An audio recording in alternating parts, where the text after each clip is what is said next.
What we talked about a couple of sessions ago about how we design out of our lived experience, and my point was to try to get out of just kind of the infantile version of that, which is just aversive to anything except what you've had fun with, just being aversive and just staying with it, or at least even what you know, even if it's not that fun. But instead to take the lived experience and preferences as givens and saying, all right, I'm going to have my limits of vision based on what I've done. But if I remain restricted in what I've done, I am going to dig into how it works as deeply as I can. There are people who have limited experience with their range of games they've played. But their range of experience with that game is vast. And they have thought about that range of experience very carefully. And when they tweaked that game into their game, the tweaks they made were so precise, so consequential, and so interesting that it is, in fact, a different game, even if 90% of the mechanics are the same. Right. My classic example for that is Lamentations of the Flame Princess relative to D&D by Frank Menser, 1985. To the point that the author even says that they consider themselves only to be mildly terraforming the game. Right. Whereas I look at it and I say, game design. Yes, your experiences in play and playing other games were not very wide, but your depth of understanding of that system is so vast that the way you changed it was just mind-blowing. So that's one way to go, is to stay with your preference and really, really get it. Yeah. Another way is to be more omnivorous and try all kinds of things. Pretty promiscuous. Yeah, exactly. And just really try to get a range of how things work. And in that case, you're kind of going against preference. You're kind of opening up preference and saying, you know what, I'm going to be kind of indiscriminate. I'm going to just go with enjoying fiction of different kinds and then reflecting on things that I thought did and didn't work with the fiction enjoyment. Either of those, I think, is very, very functional. Because you do end up with preference, after all, with the omnivorous thing, first of all. You do say, you know, I am finding kind of a profile of stuff where I'm happier. Or that I want to use for this particular game experience that I have in mind.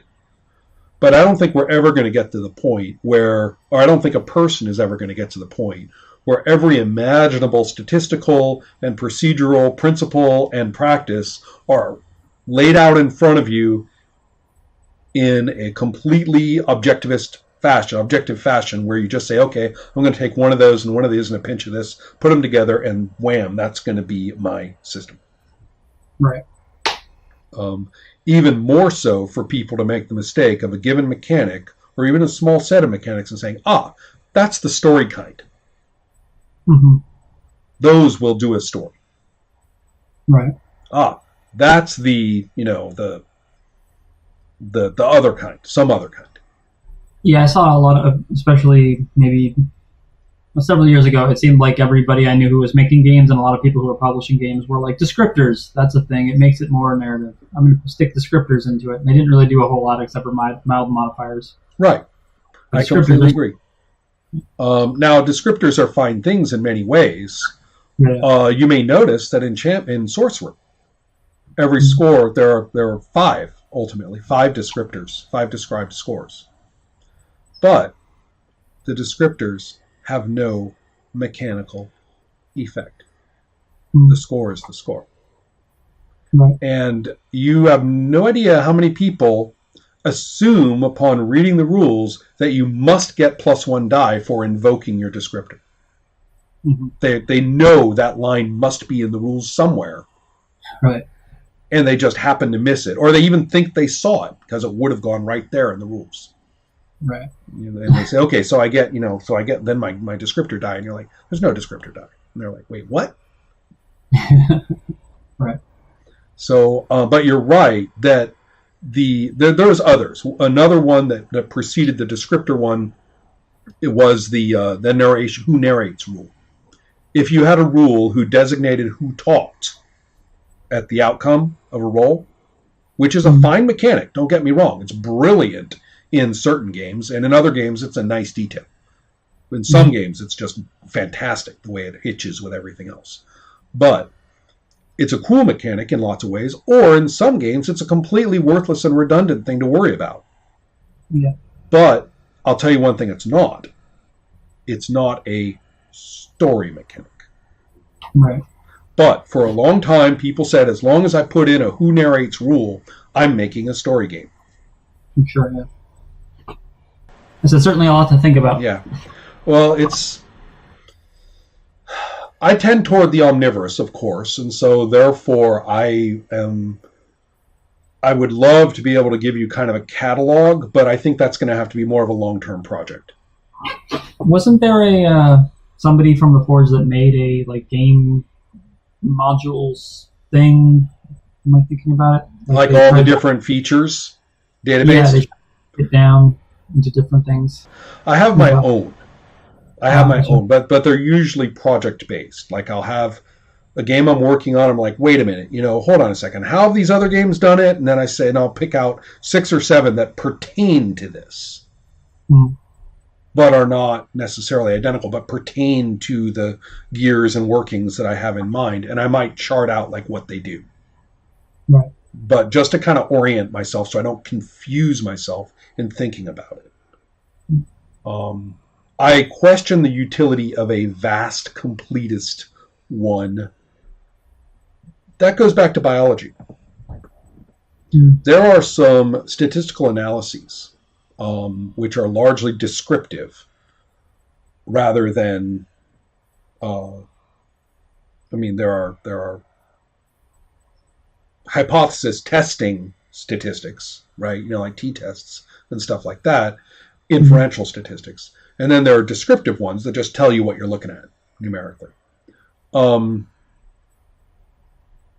There are some really complicated ones that include where you can include as many variables as you want, and it will provide a massive set of interactions among the values of the variables. One of the most heinous is called canonical correlation. And it is very flexible in terms of what you measured. You can throw it the fuck in there. And one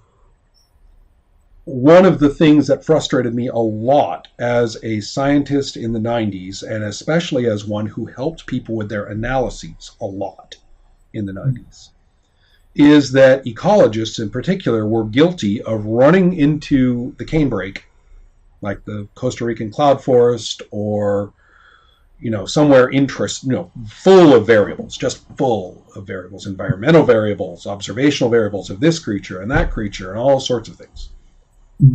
Coming back with a Summers, binder, sheaf of time-stamped observations of every one of these variables, slap it down in front of me and say, what can I do with that? And I'd have to inform them that burning it was probably the best idea if they had no idea what the fuck they were asking in the first place. Right. Now, this is really hard for people to grasp because they say, isn't that front-loading everything? Doesn't that taint this? They want objective data, damn it. Well, data collected in the absence of a concept, even if it's descriptive data, is not really very helpful shit. So what I'm trying to get at is that if we were to catalog up all of the features, that might be okay as a database of some kind, but it would not in and of itself constitute much of an analysis. Yeah. Even if you ran an analytical program like canonical correlation on it, what you're going to get is a whole bunch of spurious correlations. You're not really going to get an analysis. So that's why I've been kind of hesitant to catalog it all up. Right. I like the idea of doing so in an organized way, of saying an organized meaning conceptually organized, and say, I'm real interested in length of play. Now, what are all the variables that pertain to length of play? I found what I was looking at, what I was talking about, I think, at the Forge. Okay. RPG Design Guidance by John Kirk. Oh, wow. Okay. Yeah. Just, as a matter of, historical. Okay, no, I'll check it out. Yeah. For sure. Now, who knows, of course, what's in there or how well he did. Yeah. Right. Let's not forget variables that don't make sense without their relationship to other variables. The fact that Sorcerer uses a handful of varying number of dice per roll and Champions doesn't may not be a very important variable in terms of what they actually do. Or they may be more alike than Sorcerer is to another game that uses handfuls of dice, or that Champions is to another game that uses a fixed number. Mm-hmm. See what I mean? Yeah. So, very tricky. All right. I will talk to you later on. Yeah. Thanks very much. Yeah.